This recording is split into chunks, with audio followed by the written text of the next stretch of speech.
नमस्ते, मैं डॉक्टर नेहा गोयनका अग्रवाल, एक क्रिटिकल केयर कंसल्टेंट हूँ। आज 17 अक्टूबर पूरे विश्व में इसे वर्ल्ड ट्रॉमा डे के रूप में मनाया जाता है। इसे मनाने का उद्देश्य है पब्लिक में ट्रॉमा के प्रति अवेयरनेस क्रिएट करना और ऐसी स्थिति में वे अपनी और अपने परिजनों की सहायता किस तरह से कर सकते हैं, इस बारे में उन्हें अवगत कराना। तो ट्रॉमा का मतलब क्या होता है? किसी भी प्रकार की फिजिकल इंजरी, वो चाहे गिरने की वजह से हुई हो, रोड ट्रैफिक एक्सीडेंट्स की वजह से हुई हो, मारधाड़ की वजह से हुई हो, इंडस्ट्रियल इंजरी की वजह से हुई हो, किसी भी प्रकार की फिजिकल इंजरी जब हुई होती है उसे हम ट्रॉमा कहते हैं। एक्सीडेंट जो है वो ट्रॉमा का मेजर कॉज है। आइए कुछ आंकड़ों की मदद से जानने की कोशिश करते हैं कि ट्रॉमा का हमारी लाइफ पे क्या इम्पैक्ट है।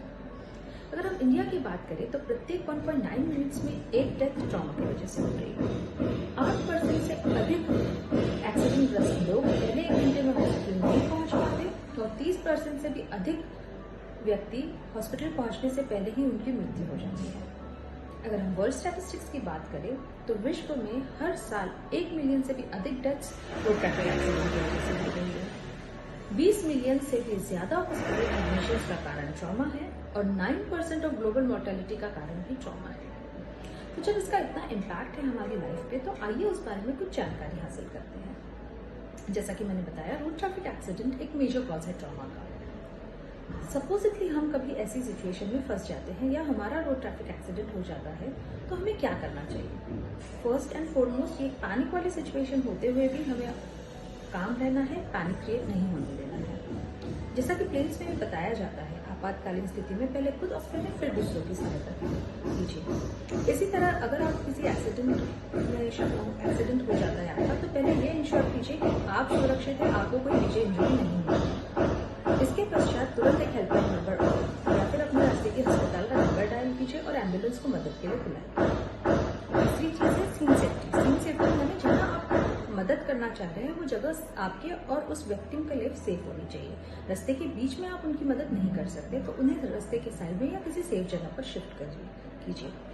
शिफ्ट करते वक्त गर्दन को ना हिलाना बहुत इंपॉर्टेंट है, क्योंकि गर्दन की हड्डी अगर फ्रैक्चर हुई है तो बहुत हिलाने के कारण ये स्पाइनल कॉर्ड को इंज्योर कर सकती है, कभी कभी व्यक्ति की मृत्यु भी हो सकती है। दूसरी इंपॉर्टेंट चीज है, आपका विक्टिम जो है वो होश में है या नहीं, उसकी सांस चल रही है या नहीं, हार्ट चल रहा है या नहीं, ये देखना भी बहुत जरूरी है। अगर ये सब नहीं चल रहा है तो सीपीआर की मदद सीपीआर जो टेक्निक है वो बहुत ही इजी है और इफेक्टिव प्रणाली है। कुछ हमें नहीं भी आता है तो भी हम सिर्फ ये 2 हाथों की मदद से छाती के मध्य भाग पे दबाव दे सकते हैं, कंप्रेशन कर सकते हैं। 100 कंप्रेशंस पर मिनट, इस रफ्तार से हमें कंप्रेशंस देनी है। इतना करके भी हम अपने मरीज को काफी लाभ दे सकते हैं। अगर कहीं से ऑब्वियस ब्लीडिंग हो रहा है तो एक क्लीन कपड़े से वहां पर दबाव दीजिए ताकि जो ब्लीडिंग हो रहा है वो कम हो जाए या रुक जाए। गोल्डन आवर का कंसेप्ट समझना बहुत जरूरी है। गोल्डन आवर यानी इंजरी के बाद का वो पहला घंटा जिसमें अगर हमने कुछ पेशेंट को मदद कर दी तो पेशेंट की लाइफ और लिम्ब सेविंग के चांसेस बहुत ज्यादा बढ़ जाते हैं। इसलिए तुरंत अपने पेशेंट को नजदीकी हॉस्पिटल में शिफ्ट कीजिए। और हम जैसे हमेशा कहते हैं, prevention is always better than cure. तो कोशिश कीजिए कि रोड ट्रैफिक एक्सीडेंट्स की संख्या हमारे देश में कम हो जाए।